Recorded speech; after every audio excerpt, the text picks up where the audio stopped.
Hi hello आणि नमस्कार. मी प्रियंका तुमच्या सगळ्यांचं खूप खूप खूप मनापासून स्वागत करते या माझ्या पहिल्या व्लॉगमध्ये. सो मी आहे कोल्हापूरची आणि कोल्हापूर जिल्ह्यातल्या गडिंग्लज तालुक्यात आहे सामनगड. मी आणि माझी आई आम्ही दोघीही गेलो होतो सामनगडावर. तिथे तुम्हाला काय काय बघायला मिळेल, कोणकोणत्या गोष्टी एक्सप्लोअर करता येऊ शकतात या सगळ्याची माहिती तुम्हाला मिळणार आहे या माझ्या पहिल्या व्लॉगमध्ये. सो हा व्हिडिओ शेवटपर्यंत नक्की बघा. सो सामनगडावर जाण्यासाठी आम्ही सगळ्यात आधी बस पकडली गडिंग्लज बस स्टॉपवरून. गडिंग्लजपासून हलकर्णी नावाची एक बस तुम्हाला गडाच्या पायथ्यापर्यंत पोहोचवते. सो तुम्ही बसने तिथपर्यंत जाऊ शकता. सो ही तुम्ही बघू शकताय की जसं की लालपरी आहे आपली आणि लालपरीच्या मार्गाने आम्ही थेट पोहोचू सामनगडाच्या अगदी पायथ्याशी. सो हा सगळा प्रवास कसा असणार आहे हे तुम्ही अगदी शेवटपर्यंत बघा. So let's stay tune. इथल्या शिव मंदिराच्या इथे याची रचनाच खूप सुंदर आहे. दाखवते. इथून पुढे सरळ सामनगड किल्ला आहे आणि इथून थोडंसं त्याच अंतरावर पुढे जर आपण चालत चालत आलो तर इथे पुढे हे शिव मंदिर लागतं. या शिव मंदिराची रचना खरं तर खूप सुंदर दिसते. आता इथून आतमध्ये आपण बघूयात की नेमकं हे मंदिर कसं आहे. हा परिसरच खूप खरं तर सुंदर दिसतोय. इथून आतमध्ये जाण्यासाठी खालून सो जसं मी तुम्हाला सांगितलं त्याचप्रमाणे आपण इथे उतरल्यावर समोरच आपल्याला हे शिवमंदिर दिसतं.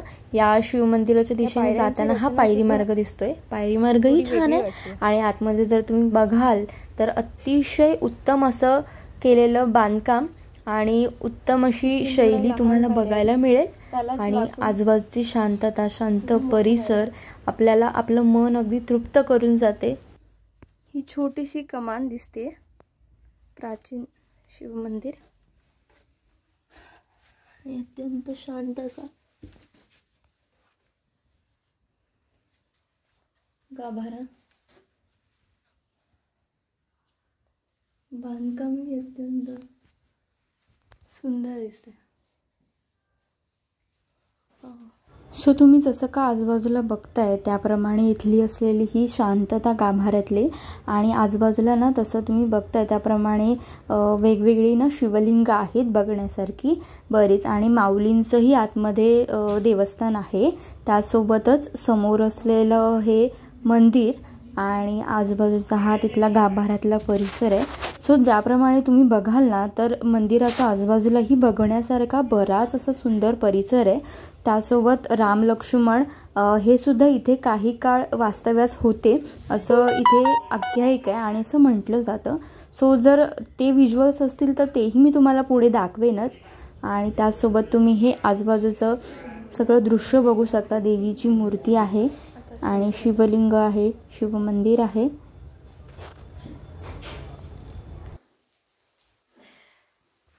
खरं तर आपल्या आजूबाजूला अशी अनेक मंदिरं असतात त्या मंदिरांची आपल्याला माहिती नसते. त्यापैकीच एक हे सामनगडाच्या इथलं हे एक शिवमंदिर आहे आणि या शिवमंदिरातला आतला गाभारा, तिथलं बांधकाम एकदा बघूयात कसं आहे नेमकं ते. हा मंदिराचा आतला परिसर आहे. दगडी बांधकाम दिसतंय.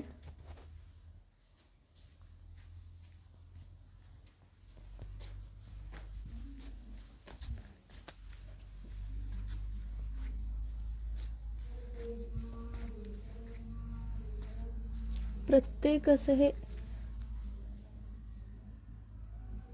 आतमध्ये गुरुस्थान. हो 12 ज्योतिर्लिंग स्थाने. वाव.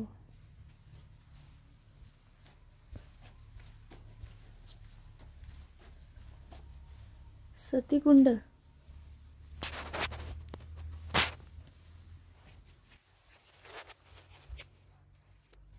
कमाल यार. सो बेसिकली हा ना मंदिराच्या आतला सगळा संपूर्ण तुम्ही परिसर बघितलात. सो आता मंदिराच्या आजूबाजूला काय काय आणि वेगवेगळ्या गोष्टी आहेत ते मी तुम्हाला सांगणार आहे. हा इथून असा वरती जाण्यासाठी ना एक असा छोटासा एक मार्ग होता. तिथून ना आजूबाजूचा सगळा परिसर आपल्याला बघता येतो आणि आजूबाजूचा जो निसर्गरम्य परिसर दिसतो ना, कमाल. म्हणजे अगदी डोळ्यांचं पारणं फेडणारं हे दृश्य असतं. हे वरून आपल्याला जे बघायला मिळेल तुम्ही बघाच आता पुढे. त्याचसोबत ना इथे खाली आल्यावर जसं की मी तुम्हाला सुरुवातीलाच म्हटलं, राम आणि लक्ष्मण इथे वास्तव्याला होते सुरुवातीला असं म्हटलं जातं. सो तिथली ही ह्या गुंफा आणि हे छोटेसे पपी तिथे आम्हाला दिसलेले. सो इथे वरतीही लिहिलंय तुम्ही जसं का बघाल, थोडंसं अस्पष्ट दिसतंय पण इथे अशा छोट्या छोट्या गुंफा होत्या आणि छोटेसे क्यूटसे छोटेसे पपी ह्या अशा आजूबाजूला दिसणाऱ्या गुंफा होत्या. या खूप ये प्रभू रामचंद्रांची बैठक.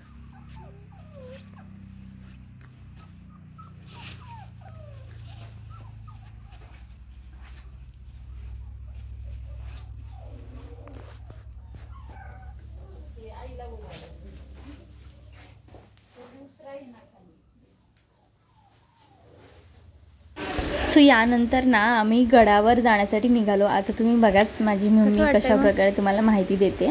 छान वाटते. कुठे आलीस तू? मी सामनगड. सामनगड कशी आलीस? चल आता जात जात बोल की. चालत चालत आले. बघण्याजोगं आहे. हां, पर्यटकाने आलं पाहिजे म्हणजे गड पण सुधारेल, हां, बघायला पण भेटेल. नवीन नवीन पूर्वीच्या काळाचं काय काय भूत. बरं, महादेव मंदिर, शनी मंदिर, लक्ष्मी मंदिर आणि आता गडाच्या वरती आंबे मातेचे मंदिर आहे. तिकडे आम्ही चाललो आहे. बघण्याजोगं खूप काय आहे. छान आहे. डोंगर आहे भरपूर. हे मंदिर तू आजपर्यंत कधी बघितलेलंस? मी कधी बघितलं नव्हतं, आजच मी बघितलं. त्याच्यामुळे छान वाटलं. त्या मंदिरात काय काय होतं? बांधकाम कसं होतं मंदिराचं? ती गुंफा असतो तसा आहे. आतमध्ये असं कोरून काढलेली असं हे आहे तिथं आतमध्ये. आणि आणि आणि आपण पोहोचलेलो आहोत त्या गडाच्या अगदी जवळ. येऊन पोहोचलो आहे. आता गड चढणार आहोत. तर आता आपण पोहोचलोय गडाच्या अगदी जवळ, गडाच्या पायथ्याशी. सो बेसिकली जसं तुम्ही बघितलं, इथे माझी मम्मी आता बरीच माहिती उघड करणार आहे आणि अशीच बडबड करत आम्ही पोहोचलो सामनगडावर. इकडे लक्ष दिलं पाहिजे. म्हणजे भरपूर रहदारी वाढू शकते. अगं टाईप कर ना. टाईप कशाला करू मी? हिरवळ खूप आहे. झाडं झुडपं आहेत. काय बघायला छान. पर्यटक वाढलं पाहिजे. त्याच्यासाठी काहीतरी केलं पाहिजे. आलो आहे. माझी मम्मी बोलते ते अगदी खरं आहे. कारण की हा सामनगड याविषयी बहुतांश लोकांना याविषयी काहीच माहीत नाही आहे. पण प्रत्येकाने हा किल्ला नक्की बघायला हवा.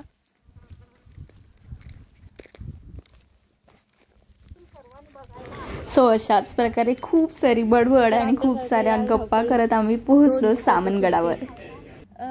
बहुतांश कदाचित काही लोकांना ठाऊक नसेल, हा किल्ला गडिंग्लज पासून जवळजवळ 10 किलोमीटर अंतरावर आहे. आणि आम्ही येताना या किल्ल्यावर येताना बसने आलो. हलकर्णी बस, गडिंग्लज ते हलकर्णी बस जाते इथे. त्यामुळे बसमधून तुम्ही सहज येऊ शकता. हा गड आता आपण सफर करणार आहोत आणि ह्या गडाचे कुठले कुठले भाग आहेत, काय काय वैशिष्ट्य आहेत, इकडच्या विहिरींचं खास करून बहुतांश वैशिष्ट्य आहे. त्या विहिरी कशा आहेत, त्यांचं बांधकाम, या किल्ल्यावरचं बांधकाम नेमकं कसं आहे ते आपण बघायचं आहे. तर सुरुवातीला महादरवाजाकडे आपण गडावर पोहोचल्यावर ना सगळ्यात जास्त आणि मन आपलं तृप्त करणारं दृश्य असतं ते म्हणजे गडाच्या वरून आपण जो आजूबाजूचा संपूर्ण निसर्गरम्य भरलेला असा परिसर आपण बघतो आणि अगदी मनाला तृप्त करून जातं. हा जसा बेसिकली तुम्ही सगळा परिसर बघताय, अख्खं गडिंग्लज इथून दिसतं. आजूबाजूचं असणारं निसर्गरम्य वातावरण आणि इथली शांतता अगदी भारी असते. आपले महाराज आणि त्यांनी केलेली कामगिरी, वेगवेगळ्या मोहिमा याविषयी आपल्याला माहिती असतं. पण जेव्हा अशा प्रकारे आपण गड किल्ल्यावर प्रत्यक्ष जाऊन भेटी देतो त्यावेळेला त्यांनी शत्रूसोबत कशाप्रकारे सामना केला असेल, त्यावेळेची नेमकी परिस्थिती काय असेल, हे सगळं आपल्याला तिथे जाऊन अनुभवता येतं.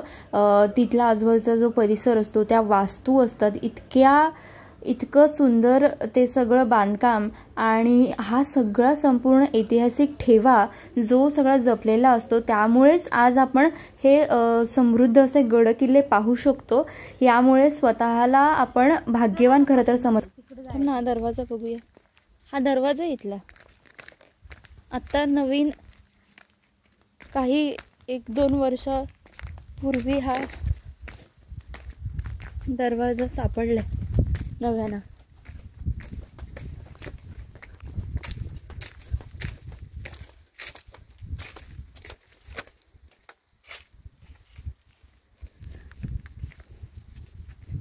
हा बघ, हा असा दरवाजा आहे. हा उंबरा कळला, हा उंबरा आहे. कोरून केलेलं आहे का सुंदर. व्हिडिओच्या सुरुवातीलाच मी ज्याप्रमाणे तुम्हाला सांगितलं त्याचप्रमाणे या गडावरच्या विहिरीना ज्या खूप सुंदर आहेत, बघण्याजोग्या आहेत. आणि या इतक्या वर्षानुवर्षानंतर सुद्धा या विहिरीचं बांधकाम अगदी जशास तसं आहे आणि आपल्या डोळ्यांचं पारणं फिरणारं हे दृश्य असतं. आपण आत्ता पाहणार आहोत ती विहीर आहे सातकमान विहीर. या नावाप्रमाणेच या विहिरीचं बांधकाम आहे, म्हणजे अगदी कमानीप्रमाणे ही विहीर वेगळ्या स्वरूपात आपल्याला दिसते. जसं का तुम्ही व्हिडिओमध्ये बघते, अगदी आजूबाजूला कडकडीत ऊन होता आणि समोर जाण्यासाठी, विहिरीत जाण्यासाठी, उतरण्यासाठी वरून खाली अशा पायऱ्या होत्या आणि ही सुंदरशी कमान दिसते. बाहेरून ज्याप्रमाणे ही विहीर, ही कमान जितकी सुंदर दिसते त्याचप्रमाणे आतमध्येही तुम्ही बघाल इतकं सुंदर ते दृश्य तुम्हाला दिसेल. इतका सुंदर हा वास्तुकलेचा खरं तर नजराणा म्हणायला खरंच अजिबात हरकत नाही. इथलं दगडी बांधकाम आणि ह्या दगडांचं सुद्धा एक अनोखं वैशिष्ट्य आहे, ते सुद्धा मी तुम्हाला या व्हिडिओच्या पुढे सांगणारच आहे. सो हा व्हिडिओ संपूर्ण नक्की बघा. तर आता आपण आहोत सामानगडावर, सामानगडाच्या या सातकमान विहिरीमध्ये.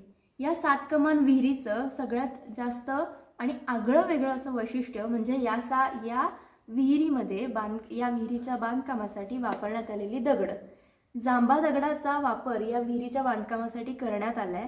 आणि या गडावरची ही सगळ्यात अद्भुत विहीर म्हणायला हरकत नाही, कारण की या विहिरीचं बांधकाम तुम्ही बघताय किती वैशिष्ट्यपूर्ण आणि किती आगळं वेगळं आहे. आणि एक हा अद्भुत नमुना बांधकामाचा आपण नक्कीच म्हणू शकतो. अनेक असे गड किल्ले आहेत ज्यामध्ये विहिरी असतील, मात्र ह्या सामानगडावरती या विहिरींची संख्या जास्त आहे असं म्हटलं जातं. या विहिरीचं बांधकाम तुम्ही बघताय जांभा दगडाचा यासाठी वापर करण्यात आलाय आणि यामुळे इकडचं आखीव रेखीव असं हे बांधकाम आणि त्यामुळे इथली असलेली शांतता आणि इकडचं थंड वातावरण सगळ्यात जास्त सुंदर वाटतं आणि अद्भुत वाटतं.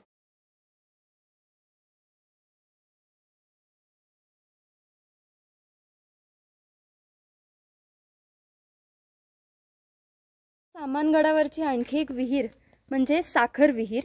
ही माझ्या मागे तुम्ही बघू शकता, ही आहे साखर विहीर.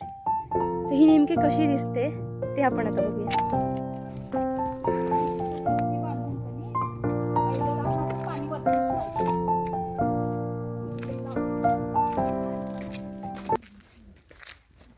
इथल्या प्रत्येक विहिरीचं खरं तर हे आगळं वेगळं असं स्वरूप इथल्या इतक्या बांधकामातूनच लगेच लक्षात येतं.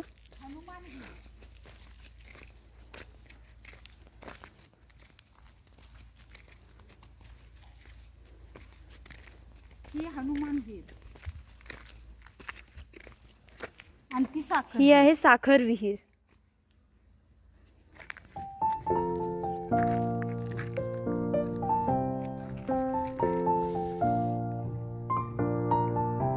मम्मी, या विहिरीचं नाव साखर विहीर का पडलं असेल ग? साखर विहीर असं पडलं असेल, पाणी त्याचं साखर सारखं गोड असेल बहुधा, म्हणून साखर विहीर असं म्हटलं असेल.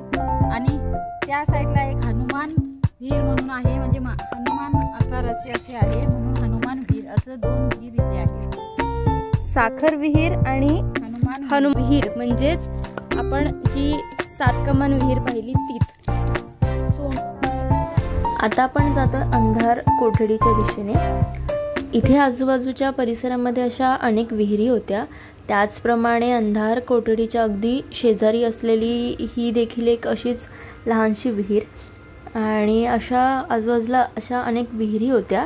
आता अंधार कोठडीच्या इथे आपण जाताना ज्याप्रमाणे बाकीच्या विहिरींना पायऱ्या आहेत त्याचप्रमाणे इथे सुद्धा खाली जाण्यासाठी अशा पायऱ्या आहेत आणि आजूबाजूचा परिसर ज्याप्रमाणे तुम्ही बघताय खूपच शांतता होती आजूबाजूला आणि इथून खाली जाण्यासाठी अशा पायऱ्या आहेत आणि खाली उतरून जर तुम्ही पाहिलं तर संपूर्ण असा अंधार दिसतो. पूर्वी इथे असं म्हटलं जातं की या ठिकाणी कैद्यांना डांबून ठेवलं जायचं, त्यामुळेच याला अंधार कोठडी असं म्हटलं जातं.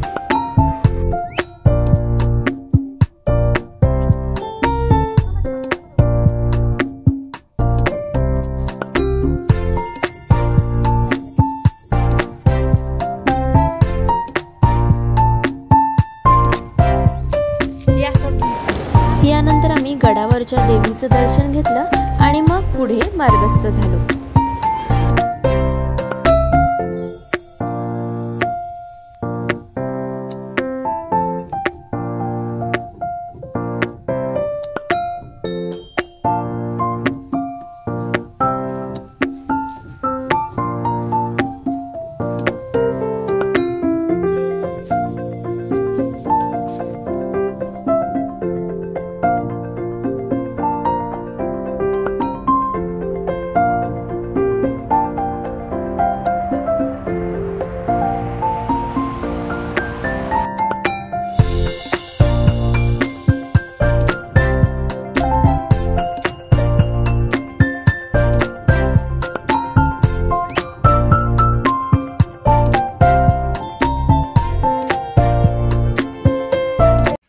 म्यानातून उसळे तलवारीची पात, म्यानातून उसळे तलवारीची पात, वेडात मराठे वीर दौडले सात, वेडात मराठे वीर दौडले सात.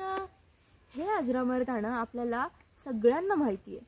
त्याचप्रमाणे या गाण्याचा इतिहास सुद्धा तितकाच रंजक आहे, कारण की स्वराज्याचे सेनापती अर्थात प्रतापराव गुजर यांना शिवाजी महाराजांनी सांगितलं होतं, किंबहुना सक्तपणे ताकीद दिली होती की बहलोल खानाला पकडायचं आणि त्याचा पराभव करायचा. कारण की बहलोल खानाला एकदा प्रतापराव गुजर यांनी पकडलं होतं, मात्र त्यानंतर त्यांनी सोडलं होतं. त्यानंतर प्रतापराव गुजर यांच्याकडे ते चॅलेंज होतं की आपण बहलोल खानाला पकडायचं आणि त्याचा पराभव करायचा. त्यामुळे शिवराज्याभिषेकाच्या वेळी प्रतापराव गुजर यांना उपस्थित जरी राहता नाही आलं तरी त्यांना महत्त्वाची मोहीम फतेह करायची होती आणि या बहलोल खानाचा पराभव करायचा. प्रतापराव गुजर यांनी आपल्यासोबत असलेल्या साथीदारांसह मराठ्यांना घेऊन म्हणजेच 7 मराठ्यांना घेऊन ही मोहीम फतेह केली.